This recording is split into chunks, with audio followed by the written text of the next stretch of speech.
Bismillahirrahmanirrahim. Assalamualaikum warahmatullahi wabarakatuh. Alhamdulillahirabbil alamin. Perkenalkan, nama saya Mas Riyadi dari jurusan Tarbiyah dan Keguruan, Prodi Pendidikan Agama Islam, TP 2, NIM 10156123042. Hari ini, di video kali ini kita akan membahas mengenai sejarah peradaban Islam. Sebelum kita masuk ke pembahasan, saya akan mencoba untuk menggambarkan secara umum terkait dengan sejarah peradaban Islam. Bagaimana itu sejarah, bagaimana itu peradaban, dan bagaimana itu Islam. Dari tiga kata ini itu mempunyai perbedaan dan juga saling ada kaitannya. Untuk itu mari kita simak dulu. Nah, ini terkait dengan sejarah merupakan sesuatu atau peristiwa yang terjadi di masa lampau yang benar-benar terjadi. Kemudian secara istilah bahwa memang sejarah itu bisa diartikan sebagai ilmu pengetahuan yang mempelajari aspek daripada kehidupan zaman dulu yang dapat dibuktikan secara tergantung dari sudut pandang yang dilihat. Itu adalah sejarah. Kalau kita merujuk kepada beberapa pendapat mengenai sejarah, menurut Nugroho Noto Susanto berpendapat bahwa sejarah merupakan peristiwa-peristiwa yang menyangkut manusia sebagai makhluk yang bermasyarakat yang pada zaman dahulu. Kemudian pendapat kedua mengatakan, Muhammad Yani berpendapat bahwa sejarah merupakan suatu ilmu pengetahuan yang dapat atau disusun oleh yang dihasilkan yang dapat dibuktikan. Itu menurut Muhammad Yani. Jadi kalau kita mau melihat dari sudut pandang bahwa sejarah adalah suatu kejadian atau peristiwa yang terjadi di masa lalu, itulah sejarah. Terus yang kedua adalah peradaban. Nah, apa sebenarnya itu peradaban? Kenapa disebut dengan kata adab? Karena manusia itu terus berkembang, dan singkatannya adalah bahwa perkembangan manusia itu terjadi dalam aspek kehidupan sehari-hari. Itulah namanya peradaban. Terus yang ketiga adalah Islam. Apa sebenarnya Islam?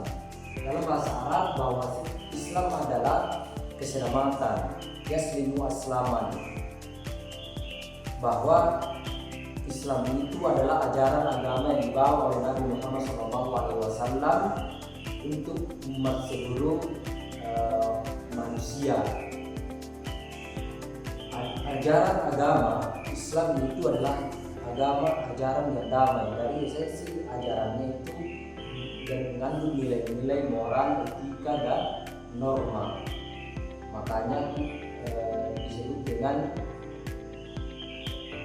rahmatan lil alamin. Itulah daripada definisi dari tiga dari sejarah peradaban Islam. Untuk itu itulah gambaran-gambaran. Kedua, kondisi bangsa Arab sebelum Islam, yang dimana disebut dengan zaman jahiliyah. Sering kita katakan bahwa zaman itu adalah kebodohan, dimana pada saat itu bangsa Arab memang betul-betul dalam keadaan tidak jauh dari sistem nilai-nilai moral pada saat itu. Kemudian bangsa Arab dilatar belakangi oleh beberapa faktor. Yang pertama adalah faktor sosial, kondisi sosialnya, dan kedua adalah faktor politiknya atau kondisi politiknya, dan yang terakhir adalah faktor ekonomi atau kondisi ekonomi. yang dimana pada saat itu bangsa Arab dipengaruhi oleh 3 faktor tersebut. Yang pertama, faktor sosial. Kebiasaan bangsa Arab dahulu itu adalah menyembah berhala atau dewa menyembah batu pada saat itu sebagai bentuk daripada pemujaan mereka. Terus banyaknya perbudakan di merajalela yang diperlakukan sebagai harta benda pada saat itu. Terus banyak perempuan yang dianggap pada saat itu statusnya rendah, sehingga dipandang sebagai orang yang tidak memiliki kekuatan pada saat itu. Makanya pada saat itu perempuan itu diperlakukan tidak adil pada saat itu, karena dianggap sebagai pembawa sial pada saat itu. Karena memang bangsa Arab itu adalah berperang pada saat itu. Kemudian terus yang kedua adalah kondisi politiknya, di mana bangsa Arab itu adalah sistem kekuasaan yang dipakai adalah kesukuan atau kabilah pada saat itu. Dia berpusat kepada kabilah atau kesukuan. Yang kedua adalah bahwa bangsa Arab itu sistem kesukuannya adalah orang-orang yang otoriter, tinggi untuk mengambil suatu keputusan pada saat itu bangsa Arab. Kemudian yang ketiga adalah konflik antara suku, di mana peperangan terjadi antar suku untuk memperebutkan suatu wilayah sebagai bahan sumber daya manusia pada saat itu. Kemudian yang terakhir adalah kondisi ekonomi, yang dimana ekonomi ini kebiasaan daripada bangsa Arab adalah orang-orang itu berdagang baik dari luar maupun non-Arab pada saat itu, baik mempertemukan barat dan timur. Kemudian yang kedua adalah peternakan ini hewan sebagai bahannya adalah unta untuk sebagai transportasi dan alat tukar menukar. Kemudian yang terakhir adalah pertanian. Seringkali kita jumpai bahwa kebiasaan bangsa Arab adalah pertanian, perkebunan. Dia adalah menanam berbagai macam buah-buahan seperti kurma, anggur, dan gandum. Nah, itulah kebiasaan dari bangsa Arab pada saat itu. Kenapa disebut dengan zaman jahiliyah, zaman yang dimana orang-orang tidak mempunyai norma atau aturan pada saat itu. 3. Masa kepemimpinan Umar bin Khattab radhiyallahu anhu, yang dimana Umar bin Khattab radhiyallahu anhu adalah salah seorang pemimpin yang tegas dalam mengambil keputusan. Ketika itu umat Islam berkembang pesat. Kemajuan umat Islam yang dicapai oleh Umar bin Khattab radhiyallahu anhu, yang memang terdapat beberapa kemajuan yang dipimpin oleh Umar bin Khattab radhiyallahu anhu. Di antaranya beberapa kemajuan yang terdapat dalam kepemimpinan Umar bin Khattab radhiyallahu anhu. Yang pertama adalah ketika Umar bin Khattab radhiyallahu anhu menaklukkan bangsa Persia dan bangsa Romawi Timur, sehingga dia bersatu dalam ikatan yang kuat. Kemudian juga pada saat itu Umar bin Khattab radhiyallahu anhu menetapkan kalender Hijriah. Nah, juga ini Umar bin Khattab radhiyallahu anhu pada saat memimpin, dia melakukan suatu penetapan, yaitu kalender Hijriah. Kemudian yang ketiga adalah Umar bin Khattab radhiyallahu anhu sistem pemerintahan yang kuat, yang dimana sistem itu teratur dengan baik dan mampu memperhatikan berbagai macam bentuk keputusan, terutama dalam perbaikan baitul mal dan perpajakan yang sangat baik pada saat itu. Umar bin Khattab radhiyallahu anhu bukan itu saja sampai di situ. Ketika dia memimpin umat Islam, dia melakukan infrastruktur. Maksudnya apa? Bahwa irigasi dan jalan kota baru pada saat itu sangat sempurna ketika memimpin umat Islam sampai ke bangsa-bangsa lain. Dan kemudian juga kualitas rakyat yang dipimpin oleh Umar bin Khattab radhiyallahu anhu, dan kemudian sejahteralah pada saat itu rakyat ketika di masa pemimpin Umar bin Khattab radhiyallahu anhu. Dan begitu juga dengan sosok kepemimpinan Umar bin Khattab ketika bagian yang keempat ini, dia berfokus kepada ilmu pengetahuan, dan di mana umat Islam berkembang pesat karena Umar bin Khattab radhiyallahu anhu bukan saja menetapkan kalender Hijriah, bukan saja menetapkan menaklukkan daripada bangsa Persia dan bangsa Romawi, tapi dia berfokus kepada ilmu pengetahuan, baik persoalan negara, baik persoalan agama, baik di bidang hukum maupun di agama dan hukum itu sendiri, yang dimana di masa kepemimpinan Umar bin Khattab radhiyallahu anhu itu umat Islam berkembang pesat. Jadi sebagai kesimpulannya, ketika Umar bin Khattab radhiyallahu anhu memimpin umat Islam, maka apa yang terjadi? Semua yang dipimpin oleh Umar bin Khattab sampai sekarang, alhamdulillah kita bisa rasakan bagaimana seorang sosok pemimpin kita Umar bin Khattab radhiyallahu anhu. Keempat adalah terjadinya perang sipil.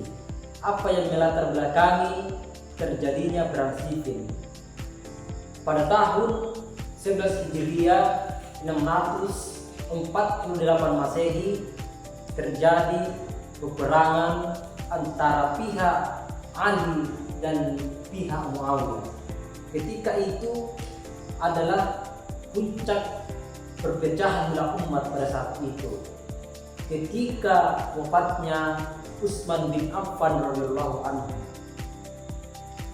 Ketika pihak Muawiyah menuntut untuk mencari tahu siapa yang membunuh Utsman.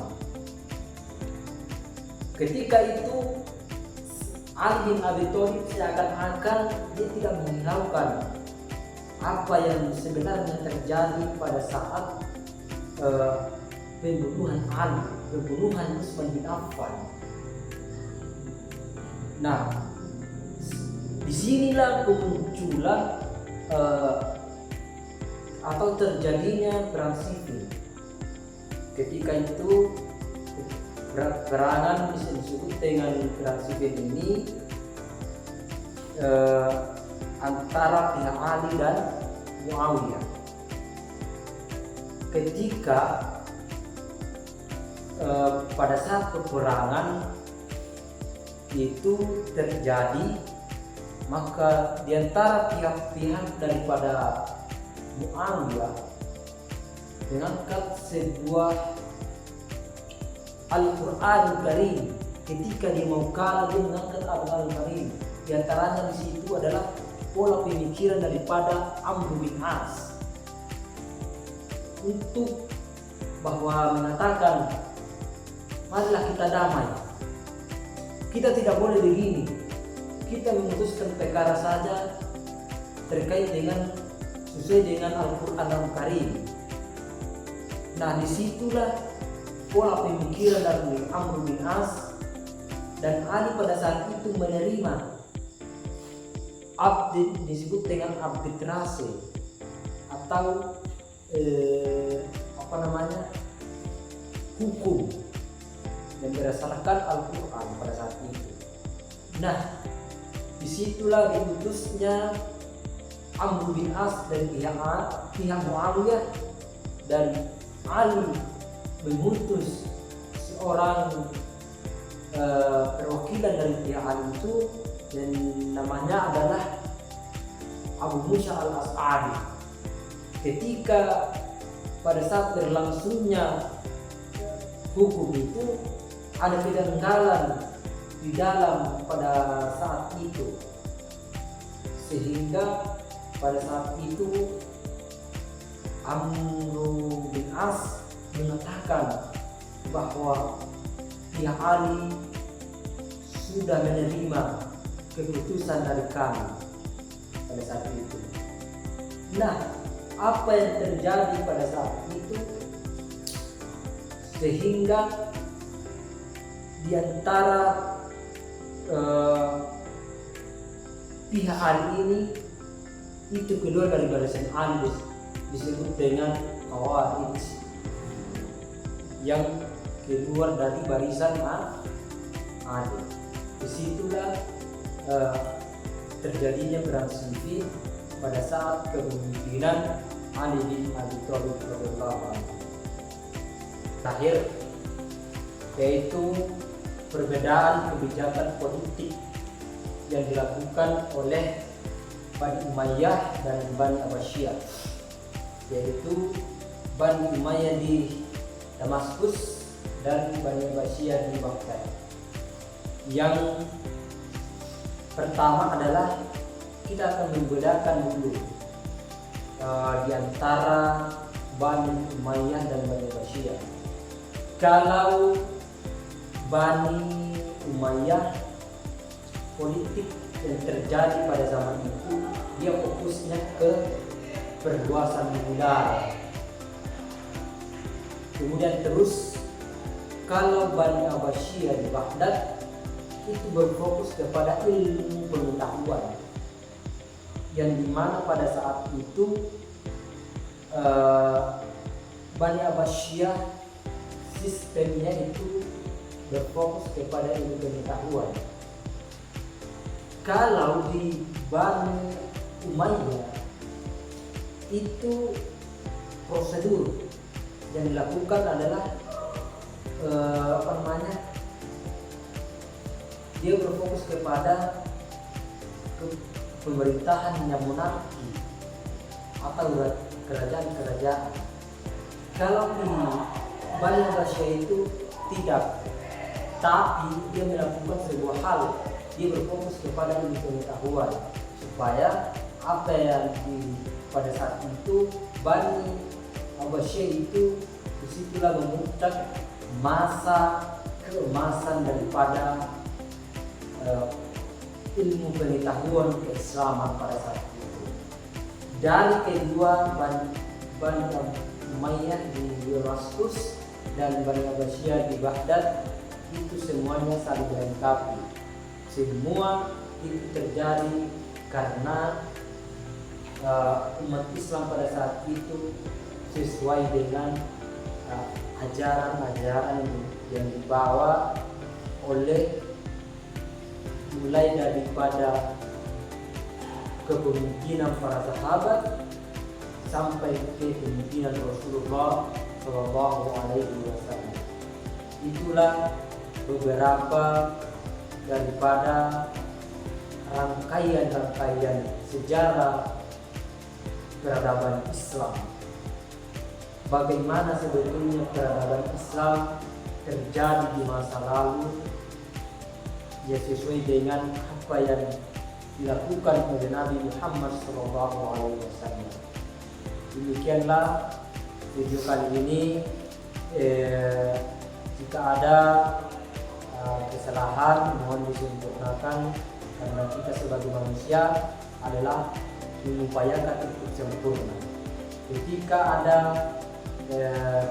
kata-kata yang tidak sesuai dengan video ini, mohon dikoreksi, dan saya akhiri dengan ucapan